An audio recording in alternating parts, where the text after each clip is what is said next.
Okay, there it is, Leah. Okay, we are ready. You good? So we are on screen now. We are on YouTube. We are starting. Hello, everybody. Yep. Sorry. So do we have a solution to this or no? We will have. Yeah. Okay. So we are starting. Okay. Okay, good. So good afternoon, everybody. It's a pleasure to be here with my colleague, Leah Levac. And we have some people around here you'll see pretty soon. So welcome to our international release of Island to Exist and Resist.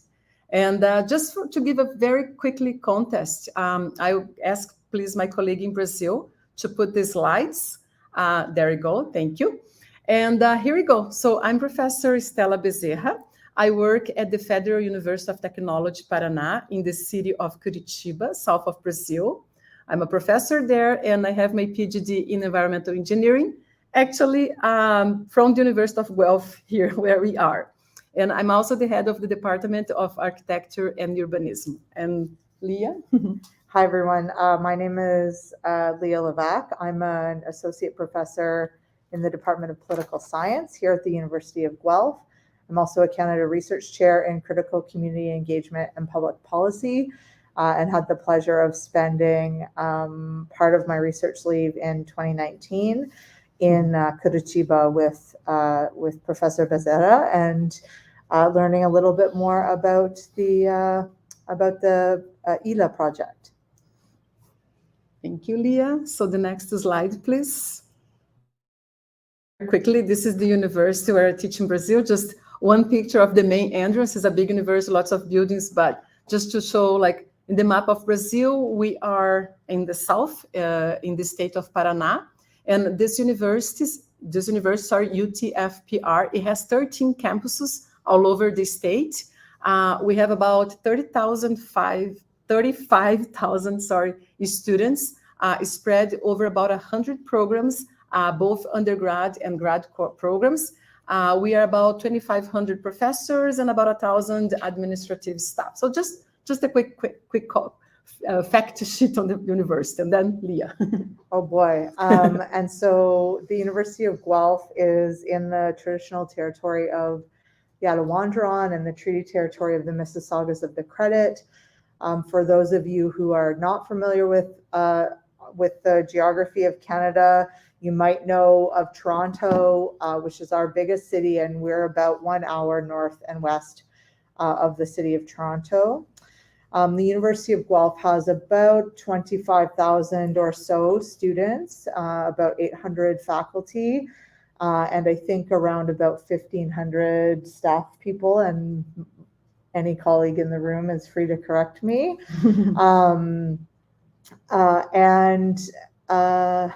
Was there other details? Yeah, so that's a good. I'm based in the political science department, but I am closely affiliated with an important unit at the university called the Community Engaged Scholarship Institute, where we focus on community engaged teaching, learning, and research, which essentially is committed to building partnerships between university and non-university collaborators for the purpose of advancing scholarship and learning. Thank you. So the next slide, please. This is just a very quick hands up on this community engaged project. The title is Addressing Exclusion to Ensure Inclusion. And the main goal is to promote knowledge growth, exchange, and transfer to improve the solid waste management system in the city of Almirante Tamandaré, which is in the Great Curitiba area, just besides Curitiba, but ensuring proper working conditions for the informal recyclers. And this project has been going on since 2015. We have, including students, staff, and so on, like lots of people involved. We have some results so far. We prepared the maps, so the time the students are learning and also providing some sort of service to the City Hall. So they did all the maps for actually the solid waste management system for collecting the recyclables, support for contracts, projects related to the shed where the workers are, this film today, and it keeps going. We have a lot of activities involving students in architecture, communications, and a lot of students from the university with, please, the next slide. We have the partners. Yeah, so from the university, us, like students, professors, staff from various departments, we have 2 local associations of informal recyclers in the city of Almirante Tamandaré. One is Island, which is the title of the film because it's about them, and the other is To Recycle and Clean. We have 2 national big NGOs related to informal recyclers, Ilha and MNCR. We have 1 local NGO called Sefuria. Their focus is on participatory methodology, so they're always around making the connections, and they were there before we started this project, actually, so it's very nice to be working with them. We have also partners from the District Attorney Office of Paraná State and staff from the city of Almirante Tamandaré. So a lot of people involved in this. So the next one, please. And just a quick note on the informal recyclers in Brazil, which comparing to Canada, like it's a different reality, completely different reality. We have in the country about 1 million, and we say catadores in Portuguese for the informal recyclers. 70% of them are women. They promote sustainability big times in Brazil. About 90% of all recycling in Brazil only happens because these informal recyclers are picking these recyclables on the streets, or trucks are sending to their sheds or so. So they're responsible for 90% of all recycling in Brazil. However, there is a big lack of recognition by society, unfortunately. In fact, they are marginalized in many situations. And there is a strong national association completing 20 years now. It's the National Movement of Waste Pickers. Actually, I brought their flag here because I really like to make a point of this big, strong movement here. They are achieving lots of improvements. It's hard, but they are working hard. And also we have lack of proper partnership with government. Hopefully, with this new president we have, there's an expectation for improvements. He is already bringing some other projects, older projects back. And in fact, on the next slide, please, we had this on his inauguration, January 1st this year. The current president, he invited a lot of people from like the public sector, whatever, to walk through the ramp with him. And on the next slide, you will see that one of these persons was a lady, and she has this T-shirt with MNCR, this flag that I was showing here, and she was actually the one who actually gave the title for the president. So it was a very significant moment for the recyclers this year. So we are really with high expectations for now. And that's it. I think we have one more slide. Actually, the poster, show poster, please. And then it's showtime, right? We will just get the poster. So it's an extension project we call in Brazil for community engaged, addressing exclusion to ensure inclusion. So presents Island, To Exist and Resist. So it's a short documentary film about Island Recyclers Association in Almirante Tamandaré. So in this poster, like it will probably be there, you can click on the hands and you can watch the film at any other time, or the QR code. But also I'd like to say, like, there are lots of boxes with hands in the poster because we have this documentary translated into with caps in French, German, Spanish, Brazilian Sign of Language, Italian, so, and all based on the students who were working as volunteers in the project. So we really want to tell this story all over the world. And we have the producers, 3 students. One is actually right here, and he will show up later. He now, by coincidence, lives in Toronto, so he came to Guelph to be with us. And executive producers would be myself and my colleague, Professor Carol. I think she's back there in Brazil now, because we were the coordinators of this project. So I think that's it. I don't know if anybody else would like to say something here, Leah, or no? I don't think so. I think you've covered it. So, showtime, please. Let's watch the movie. It's 14 minutes. Thank you. He said it will be 10-15 seconds. There we go.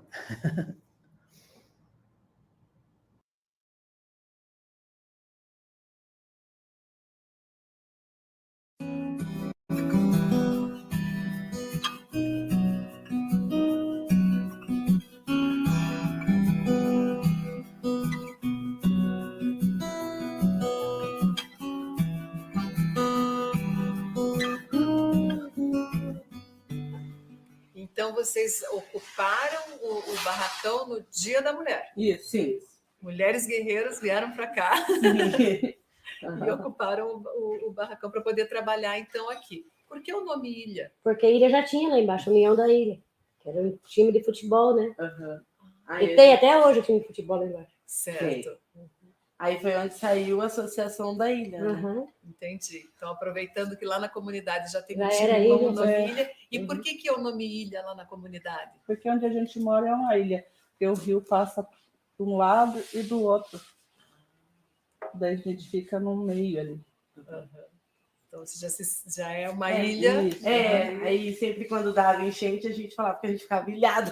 Ficava mesmo. A gente não tinha como sair de casa, então a gente ficava ilhado. Eu já tomei banho no rio, já lavei roupa no rio, ultimamente eu já estou no rio, aquela coisa. Então, essa enchente que deu lá, a última, que deu forte, eu saí com a água por aqui. Nossa. Nós fomos tirados lá. Eu caí num bueiro com a perna, salvando as crianças, e esses bags cheios, assim, ia rodando tudo os nossos.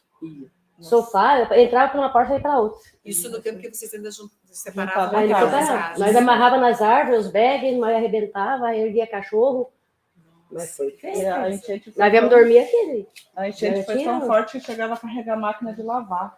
É porque a gente tinha feito a ocupação, então alguns dormiam aqui, alguns iam para casa. Então, nessa época que teve a enchente, a gente ainda não tinha trazido material para cá. Sim. Aí, então, como lá tinha ficado difícil de ficar, tinha entrado, na minha casa mesmo tinha entrado água, de todas aqui tinha entrado água, né? Então a gente resolveu subir e dormir aqui em cima. Aí a gente veio dormir aqui com as crianças, porque não tinha condições de ficar lá embaixo. A quem diga olê, olê, olê, olá, catador de norte a sul e de acolá, nessa marcha sem parar, caminhar é resistir, se unir é reciclar. Então, vamos caminhando aqui pela comunidade Ilha, aqui onde vocês moram, e contem pra gente, então, na época que vocês saíram, então, daqui, né, e começaram a separar o lixo lá no barracão, o que o pessoal lá, os vizinhos de lá do barracão falam de vocês terem ido para lá? Alguns acharam bom, né? Até ajudam também, levam material até a associação, mas a maioria, muitos não apoiam, né? Mas tem os que apoiam bastante a gente. Por que eles são contra a viagem? É porque eles falam que fica muito rejeito lá na frente, daí tem rato, por essas coisas. Quem apoia vocês lá? O que vocês acham das pessoas? O que eles falam? Achou bom por causa que tinha muito prostituição, usuário de droga, né? Até morte já teve ali. Então, daí alguns apoiam por isso, né? Porque a maioria da turma passa de noite ali, daí agora como já tem um rapaz que cuida, daí ele se sente mais seguro, né? Tinha muito assalto também de noite, que ficava lá, escondido lá dentro do galpão lá. Daí por isso também, que muitos apoiam por causa disso, que daí como foi gente pra lá, daí tinha iluminação, que daí tinha o caseiro, tinha iluminação lá pro lado de fora também, só que uns acham ruim mesmo mais por causa desse rejeito, que fica pro lado de fora que a prefeitura não pega. Como que era o combinado, assim? A prefeitura tinha dito que iria buscar esses rejeitos. Quantas vezes por semana? Na realidade, eles não deixaram combinado quantas vezes por semana. Eles só falavam que iam lá tirar os rejeitos, mas a gente tinha que ligar várias vezes para poder tirar. E eles vieram tirar os que estavam lá na frente, mas ainda tem rejeito que a gente deixa lá dentro. Para não tirar para fora, para não ter reclamação dos vizinhos, né? É que a gente não tem apoio da prefeitura, sabe? É muito raro eles apoiar as coisas que a gente faz ali no barracão. A gente já faz várias reuniões, mas eles não não tomam providência, sabe? A gente vive ali como Deus manda. A gente vai levando como pode, porque eles não tomam providência e a gente está vivendo assim, né? Antes de ocuparem o barracão, os catadores faziam a separação na própria comunidade, mas foram autuados pelo Instituto Ambiental do Paraná e tiveram que procurar outro local para exercer a atividade. E disseram que não podia ficar trabalhando aqui, né? Porque a gente estava na beira do rio. Aí eles falaram que a gente até podia trabalhar aqui se a gente fizesse um barracão adequado e tinha que ser pelo menos 10 metros longe do rio. E não tinha um lugar aqui para fazer isso e nem recurso. Não, né, a gente não tinha nem recurso também para fazer. Daí foi onde a gente fez a ocupação lá no barracão. Também tem bastante gente que apoia, então a gente vai pela maioria, né? Então a gente não vai pelo que os outros pensam, a gente vai pela cabeça da gente e dando apoio para as pessoas que apoiam a gente, né? Até para essas pessoas que não apoiam a gente, né? Porque a gente acaba reciclando os lixos deles. Por mais que eles não queiram, a gente acaba reciclando os lixos, né? Como é que é? Acaba, por final das contas, a gente acaba limpando a sujeira deles, né? E eles não valorizam, né? Agora a gente está totalmente na dependência do caminhão mesmo, da coleta seletiva, que vem entregar ali para a gente. Quando chove, nós não trabalhamos, porque eles não trazem. Eles ganham para isso, mas nós continuamos sem trabalhar, porque... Mas até quando não chove, eles também não trazem. Pode estar um sol maravilhoso, eles também não trazem. Que daí eles falam que não tem muito material na rua, que daí eles vão juntando para trazer ou na quinta ou na sexta, quando eles vêm na sexta. Daí é complicado, porque daí a gente não tem como trabalhar.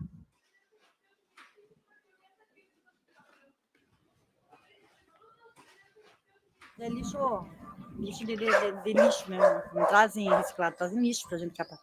Então nem está separado. Nada, tá tudo levado no quilo. Tá tudo misturado, lixo de comida, rolo higiênico, tem até papel do hospital, um pouquinho, né? Que eu cansei de ver também. Barracão por dentro abandonado. Você vê o povo lá trabalha abaixo de chuva, né? Continua quebrada aquelas telhas lá. Tudo pela não teve movimento, não teve, como que eu falo assim, adianta. Não teve melhora nenhuma. Não tem, mesmo jeito.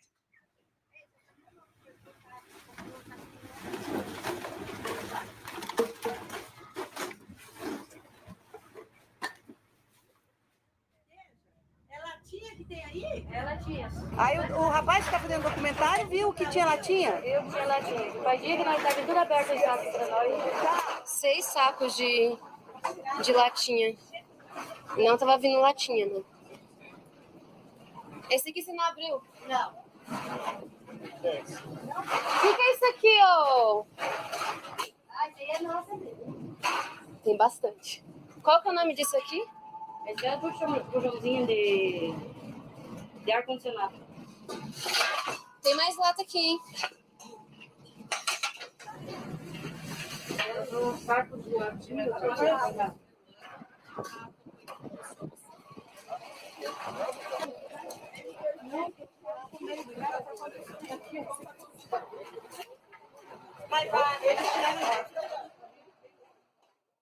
Então, os coletores chegavam aqui e jogavam esse material e com os sacos abertos, vocês já estavam desconfiadas que eles estavam abrindo e talvez tirando alguma coisa. Sim, até porque vinha bastante latinha na época, vinha bastante material bom. E parou de vir. Foi sumindo, a gente foi estranhando. Mas por que não tá vindo? Aí a gente foi onde a gente acabou estranhando e aí acabaram confirmando realmente. E depois que vocês confirmaram esse desvio de material reciclável, vocês comunicaram à prefeitura? A prefeitura fez alguma coisa? Como é que está agora a situação? Melhorou? Foi comunicado lá para a Secretaria do Meio Ambiente, né? Certo. Daí a gente foi e comunicou. Na prefeitura também a gente foi mostrar a filmagem. Daí acho que ali teve uma repreensão ali, né? Que teve uma conversa com eles e foi mudando assim aos poucos. Mas no começo a gente não tinha visto muita mudança, mas depois foi dando resultado, né? Se pudesse falar alguma coisa assim, o que é o bom do trabalho lá? O que vocês mais gostam? Além de ser nosso dinheiro, vamos supor que é uma coisa que deixa assim, que é um lazer, né? Que deixa a gente mais calma, mais tranquila, né? Uma fisioterapia, sei lá, né? Como é que fala? Terapia da cabeça, né? Deixa a gente mais Você está assim, nervosa, com estresse, você começa a mexer ali, você distrai. Né? O barracão entre si. A gente lá dentro, a gente são uma família. Se a gente chega estressada, a gente começa a conversar e assim vai. Uma fala uma coisa, outra fala outra, e daí quando a gente menos espera, a gente já se animou, já deixou para trás os problemas, e sem contar que a gente é um trabalho da gente e a gente trabalha como pode, né? Então, não é registrado, você faz seu horário, e sem contar que a gente ali é uma família, eu gosto de estar lá no barracão. E para você, Ariadne? Ah, para mim também é um escape, né?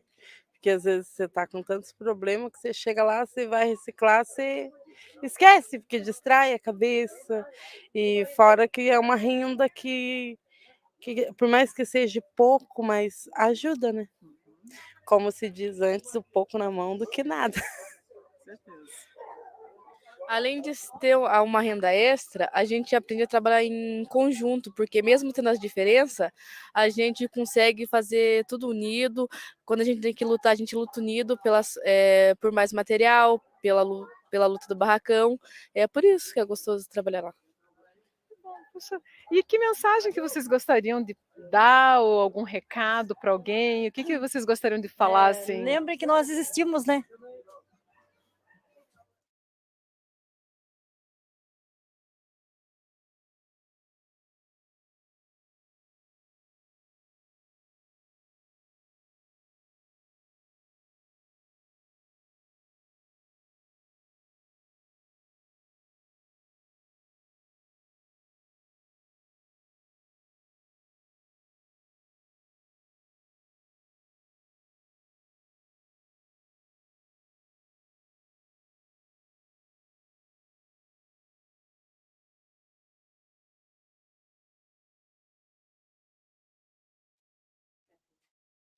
Disseram que eu não ia conseguir.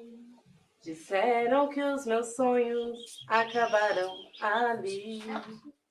Quando os meus pés se quebraram, me zombaram, me criticaram, me levaram para a terra de Lorebar. E naquele lugar sozinho fiquei, humilhado, desamparado. Mas no coração havia uma esperança, não se esquecer de mim. Eu sei que esse dia vai chegar e a carruagem do rei na cidade vou ver entrar pra me buscar.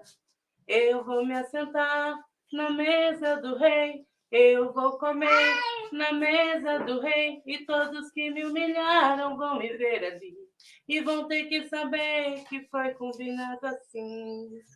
Mas é assim, quando Deus promete, o tempo pode passar, mas de você não se esquece.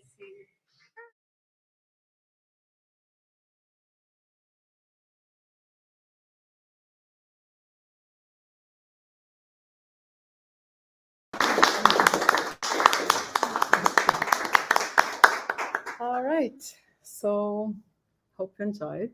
And Lucas, I think it could be a nice way to put all the 3 streams now, like the audience back there. Thank you. And our audience, this is wonderful. Thank you. All right. So first of all, I would like to send big thanks to the recyclers to start. And you? Okay.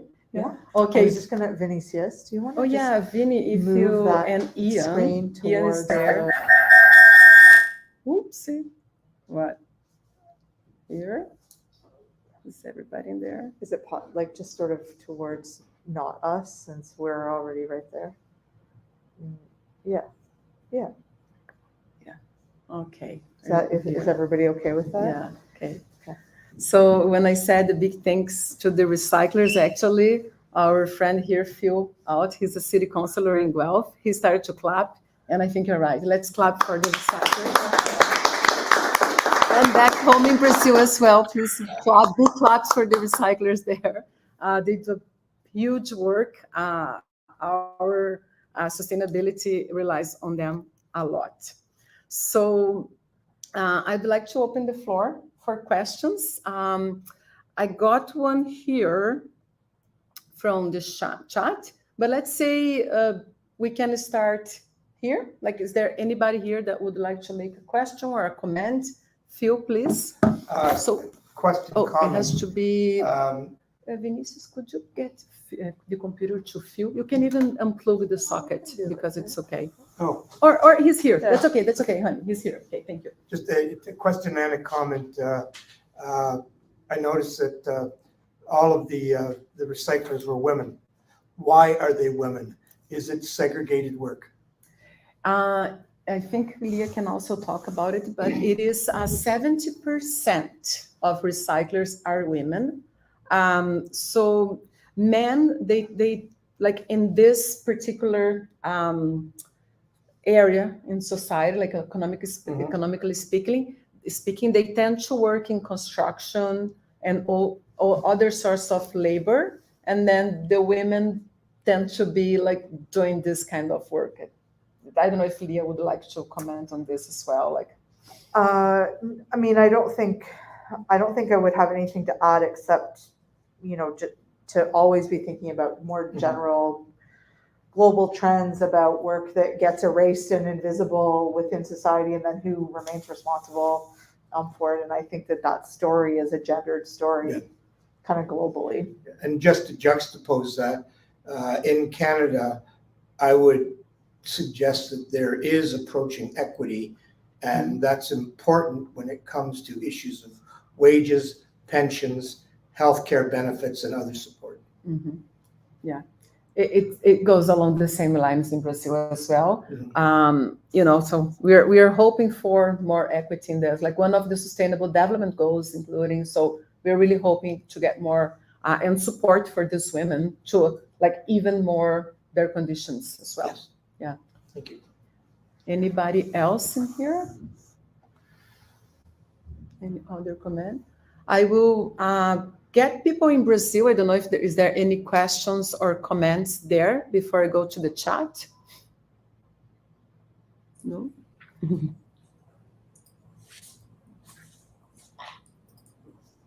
No? Okay, so if you change your mind, just let us know. On the chat, there was a question from Dustin Brown, and it's quite nice to know he's here on the chat because... Oh, yeah. Yes, Phil, it's Dustin. He is, I met him here when he was a grad student in Guelph, and big coincidence, actually, Phil, Dustin Brown was there when we had that footage that we could confirm. It's a sad story, but the drivers who are public employees through the city, they were collecting the recyclables and they were stopping the truck on the way. They were opening the bags and removing the aluminum cans because this is one of the most expensive recyclables. Like it's the one that gives them more money. Mm-hmm. So the drivers were actually stealing the aluminum cans from the informal recycle. So the truck was arriving there without cans, and that's when we noticed. And by coincidence, the day we were doing this footage, Dustin Brown was there. He was visiting the shed with us because he had this opportunity. So it's very nice to know you're here still in this connection. And his question, why is there no participation or support from the municipality? What barriers exist to their participation? That's a very good call. What happens, Dustin, it's a political problem. So some politicians, they care for population, some don't, period, right? So we start like this. In the city of Almirante Tamandaré, now, from the last, I would say, couple of years, when was the public audience, Vinicius? In 2019, June 2019. We had a big public audience, public hearing towards this. And from that moment, we got a couple of public employers that work at the City Hall. And I will say their names. It's this lady, Oladia, Ana Clara, and Simone. And they really, really got involved with us. And they are like in a very nice partnership with us. So we are getting a little bit more support. However, like the mayor and the big authorities are still very slow in engaging. But with all this movement going on, recently, actually, these workers that work at Ilha, Island, this association, they are finally being transferred to a proper shed. So with a lot of heights and movements, so the City Hall is building a shed for these workers to be in a decent place.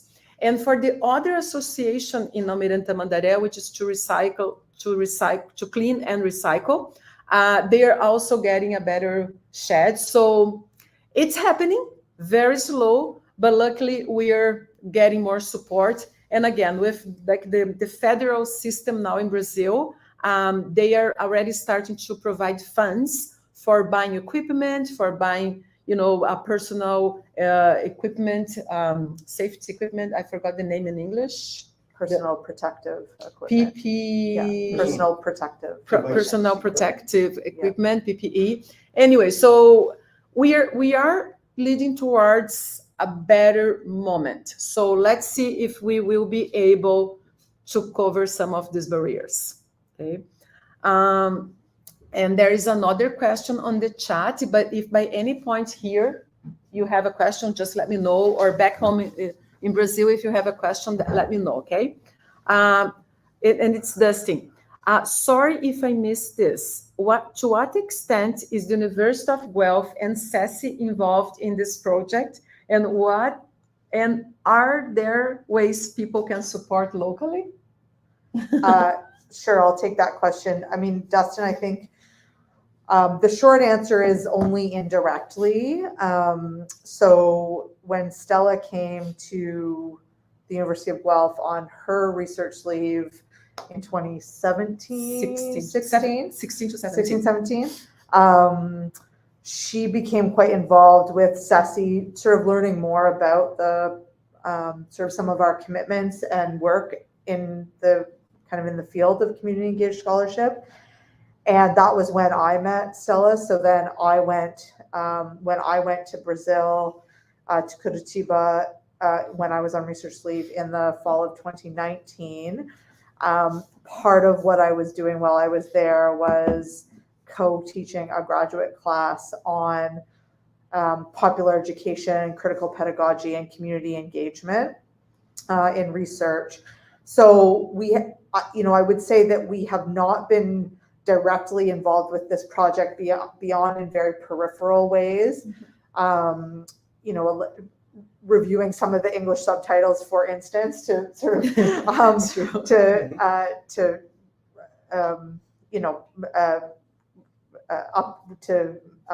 prepare them or suggest alternative wording. More generally, though, I think there is a relationship between SESI and the University of Guelph and Stella and UTF Paris, and we think about how to advance community scholarship together. I don't have a great answer to the question about how folks can get involved locally, although I am certain that you could connect with Stella about that. Yeah. And just along those lines that Leah was saying, Leah was there for December 2019, and we were to start writing a project. We were going to apply for funds from the Canadian government. I can't recall the name of the scholarship or the institute. We were going to start writing a project to work, and the research question was about the barriers, but the barriers also for self-management inside the shed, for improving the way the recyclers manage themselves, how could they work better together. However, COVID hit, and then we had to put a pause on that.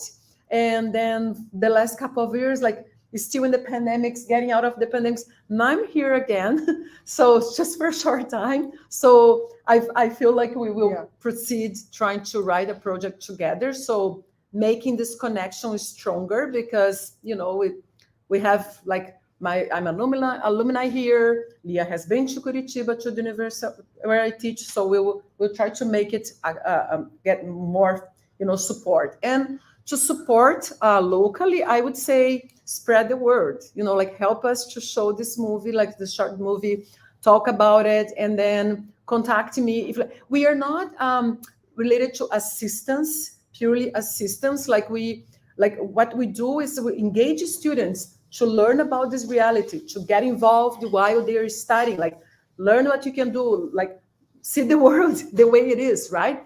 However, if some people want to donate something, things, whatever, like welcome as well, right? So you can contact me. I will ask, please, the students in Brazil to put the email for the project in the chat so they can contact us later, right?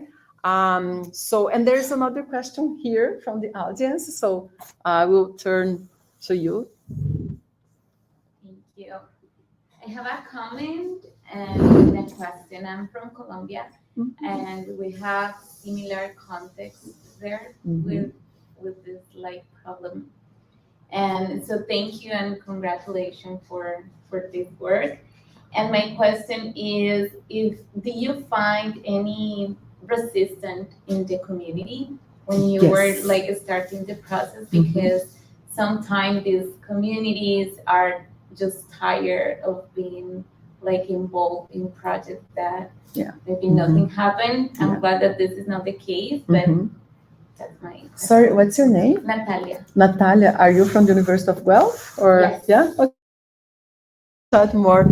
Natalia, you brought a very important topic, and like this is one of the reasons I actually, and I will show again, got this here.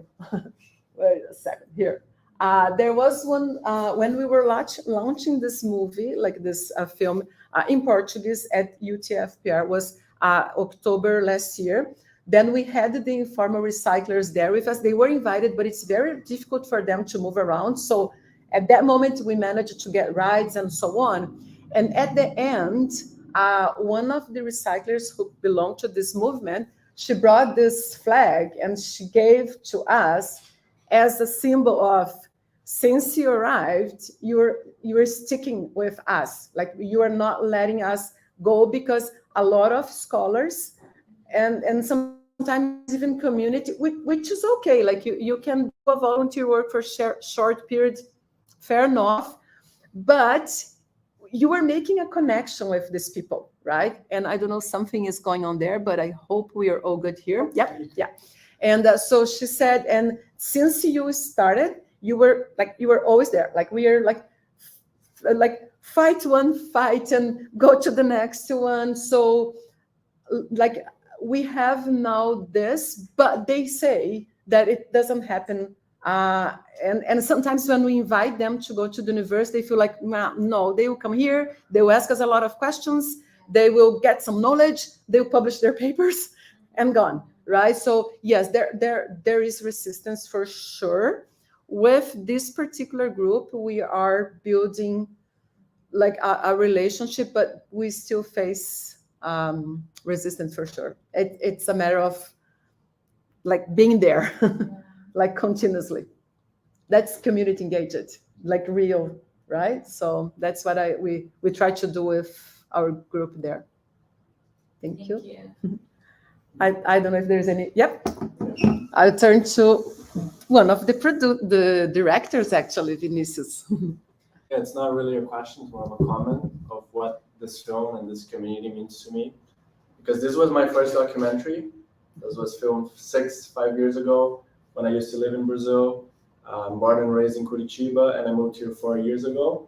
I moved to Toronto, so I went to school. And actually, this film is what got me into school. I used it to apply for film school, and I got in.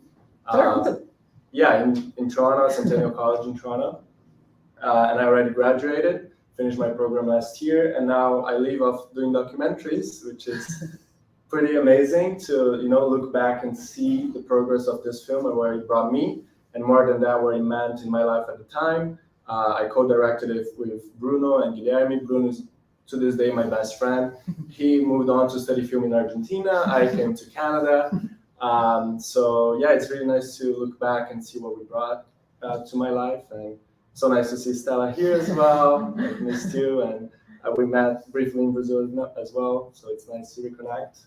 But yeah, just sharing my portion of it and what that means to my life nowadays. Thank you, Vinicius. This was beautiful. And again, it goes back to what Natalia sort of said, like the way we work in this project, like we actually build these connections and we don't let them go. We just hold on there and we keep going. So yeah, he was a teenager when he started. And it goes along, like community engagement also starts generating persons, right? So Bruno, this other director he mentioned, is my nephew.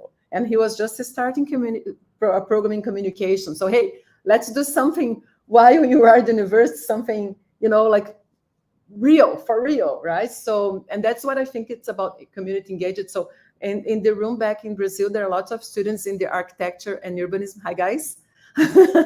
And anyway, and then, but communications also. So it's nice how the impact on the students' lives as well, while we're also hoping to make a positive impact into the informal recyclers, of course, right? Yeah. So there is another one in the chat. I don't know here if you wish, but, and there was Dustin, he mentioned something like, I'm glad Dustin is bringing very key points, and we didn't make agreements before, right? So it's just him there. Okay, how does this work engage with the thought of Paulo Freire, right? And are there any formal or informal connections between this work and the movement for the MST, with the No Land movement in Brazil, people who are fighting for land?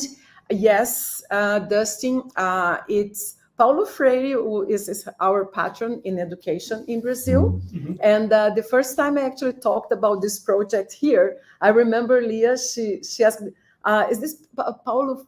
And she said, like, and I'm not a native English speaker, and I couldn't get. And then she repeated, she was Paulo Freire, Paulo Freire. Oh yes, Paulo Freire. And I remember, and actually our friend Ian was there at that moment watching when there was this very small group, and I was talking about the project. And so yes, we are totally involved, because participatory methodology is building on knowledge that comes from the group, because that's where knowledge is, right? So it's also we need books, we need scholars, we need papers, but we need to build upon knowledge on what already is there. And then it's the growth curve is unbelievable, because we are talking about meaningful things. So yeah, we go along those lines in the participatory movement and methodology and Paulo Freire for sure.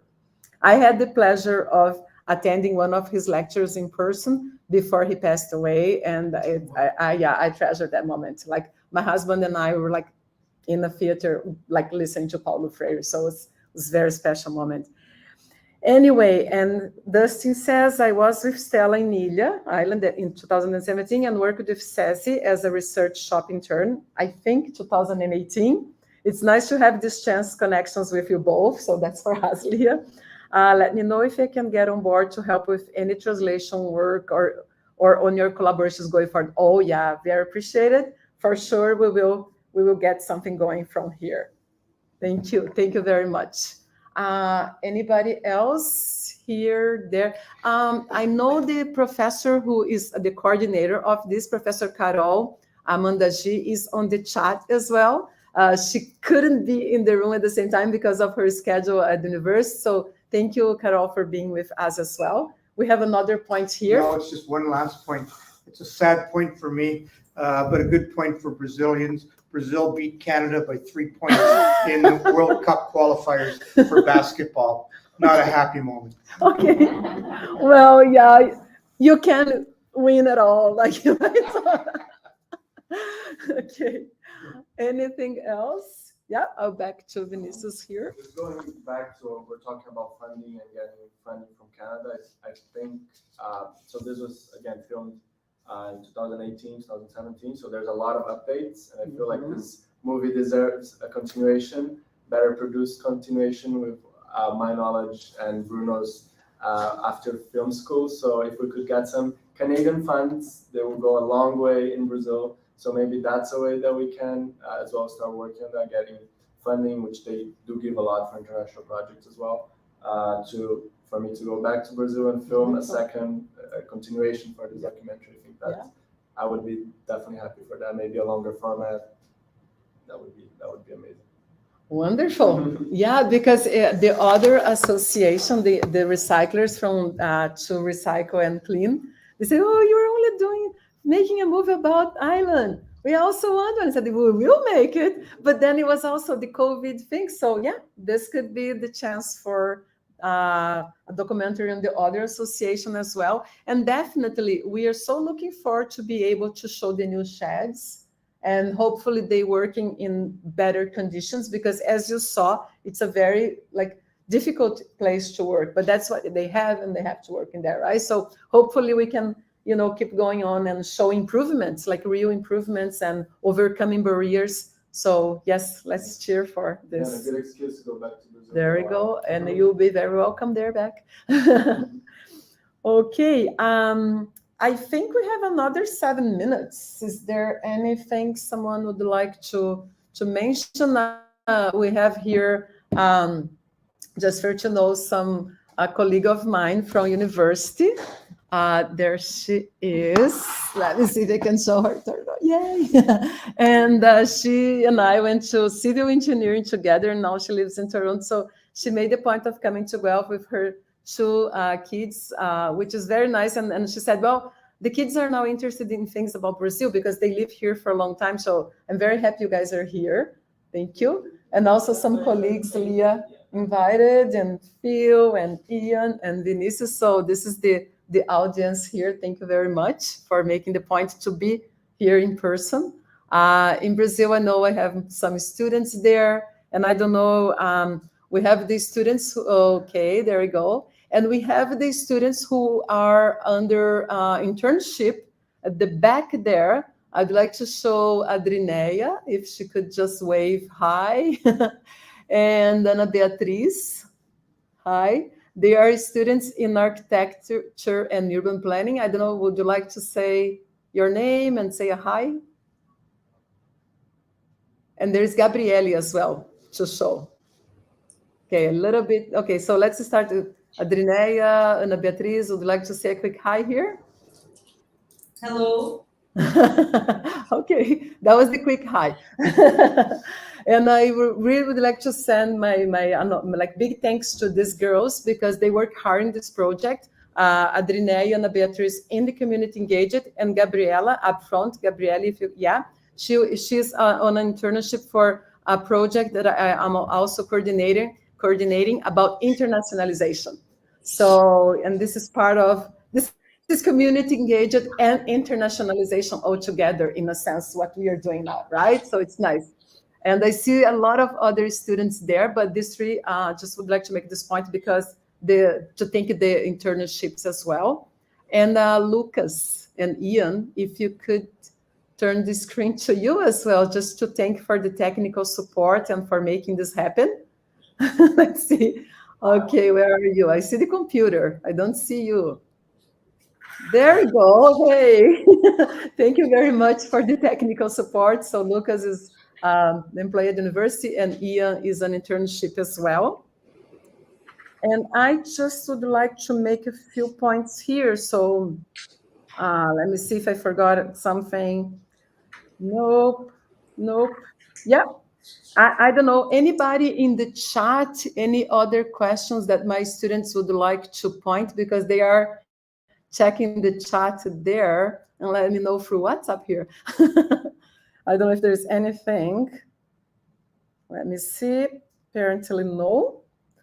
Maybe I would just jump in for a minute, just because Stella has been doling out thanks to everyone, but of course she has been, I think, a real anchor. I don't think I know a real anchor in this work for many, many years now. So in community, in the world of community and critical community engaged scholarship, we often kind of grapple conceptually with how projects kind of come to be and how we maintain relationships and strike a good balance between meaningful contributions to community partners while also producing knowledge that sort of advances the field, in this case related to sort of how we understand and think about the role and work of informal recycling, the ways that is or is not recognized as a formal part of the economy,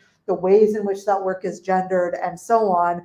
And so, but you can't think about any of those things if you don't have really dedicated people who are willing to, build and maintain those relationships. And so I think that's a huge testament to you and your commitment, Stella. And and on a very personal note, of course, I never would have ended up in Curitiba in Brazil on research leave if it wasn't for Stella. And so it is an enormously privileged position to be able to get to spend time really learning about another country with the benefit of local people who can sort of expose you to their families and friendships and so on, and the fact that you can run along the bus route and that's allowed, and I love all of the things that you learn about a place when you get to be there. So I'm really grateful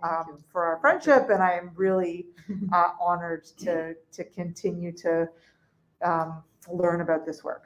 Thank you.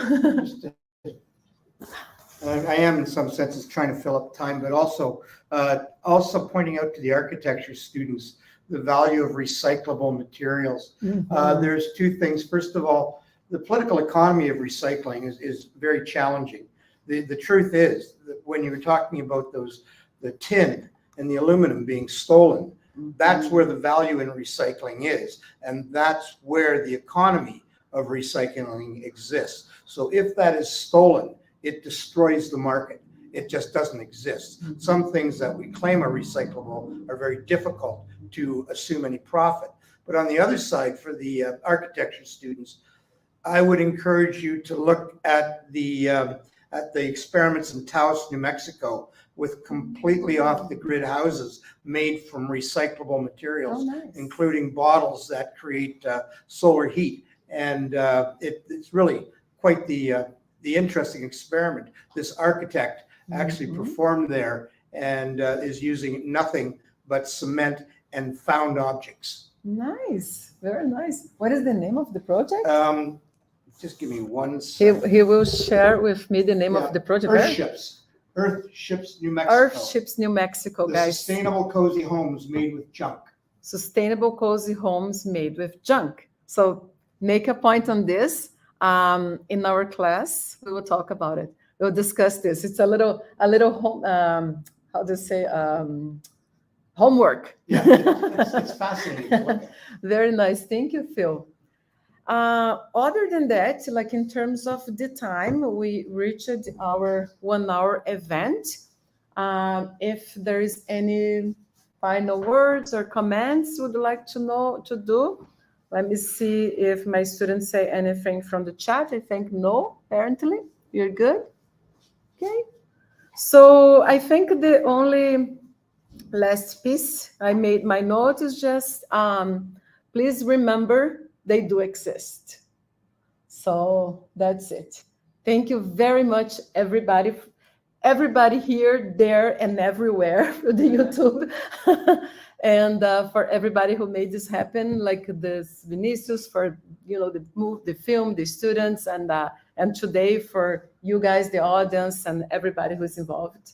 So thank you kindly, and thank you, Leah, for being such a nice partner here. Like it's been good to do some work and runs with you as well. All right, so bye, everybody. Bye-bye, and I think we are good to go. Okay. Oh, this was fun.